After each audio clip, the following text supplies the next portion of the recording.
severe thunderstorm was located near Posen, or 8 miles southwest of Presqu'île Light, moving northeast at 15 miles per hour. Hazard, 60 miles per hour wind gusts and quarter-size hail. Explosion? Where? Lebanon. Where was the explosion? Sighting, entries.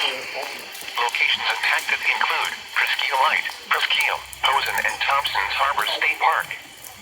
For your protection, move to an interior room on the lowest floor of a building.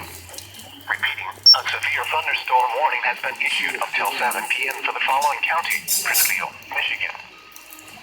The short-term forecast for Elkina. At 7 p.m., thunderstorms likely. Temperature 77. Southeast wind 6 miles per hour. At 9 p.m., showers likely and chance of thunderstorms.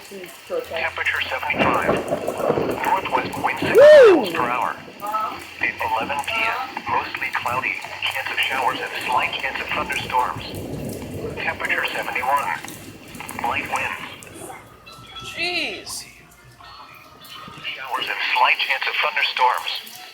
Temperature 70. Light winds. The National Weather Service in Gaylord has issued a flash flood warning for north central Elkina County in northern Michigan, southeastern Presqu'île County in northern This was a Michigan, short one. until